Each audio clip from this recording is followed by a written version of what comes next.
the first person we picked up. There's no one in here. But I guess it's going to be more people for the tour. So here we go. Favela.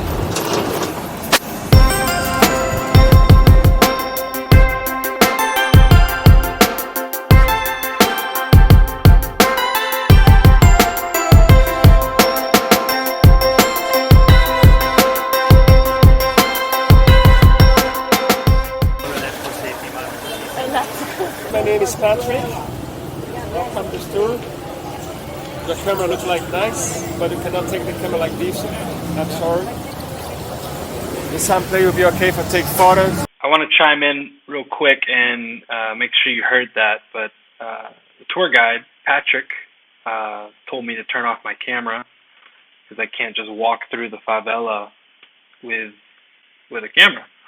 I thought at first it was like a safety issue, which it could be, but we were in a big group, and he said that that's not really a concern. No one's going to, unless you just make it really obvious or something, no one's going to take your camera. But he was like, no, the favelas are mostly ran by drug dealers and gangs, and they have certain districts where they don't want to be monitored, or they could be nervous that there's an undercover law enforcement or something in the group or something like that. So if you notice, the camera I have is Insta360 360 degree camera. So he's like, man, you can't walk around with that because you can see everything.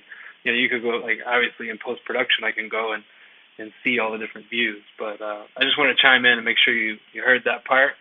So I didn't get a whole lot of footage walking through. I got a couple spots. He told us, like, hey, it's okay to take pictures. It's okay to video here. And then he'll tell us, like, okay, everybody cut off your cameras, put them away. Don't shoot footage or take pictures here. So, and actually, I highly recommend checking out the favela. I'm not going to pronounce it right, but it's Favela Rocinha.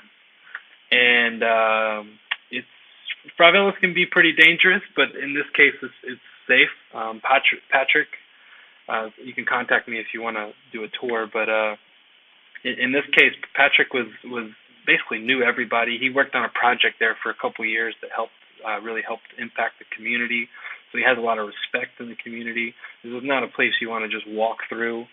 I think at one point, not to scare anybody, but one guy walked through with a gun. It's not more for like intimidation and like control and stuff, but a couple of people like hey, how you doing? Like you could tell that they were like watching the area, and seeing what's going on. But definitely something I think every human should see. I think every person should walk through that and see how people live. It's really crazy to see how they run plumbing and electricity, like the wiring and stuff is really sporadic. You could tell it's very, very poor community. Someone like me who comes from a middle class family, it's hard to imagine living like that.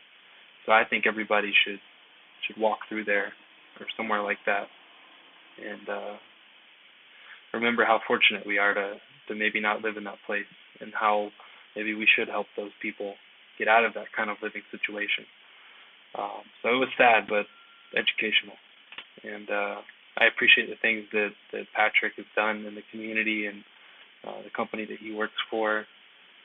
They've really done a lot of like helping with building schools and stuff like that. So we did visit a school, got a little bit of footage of that. Not so much on the inside, but definitely a really cool experience and a sad experience at the same time.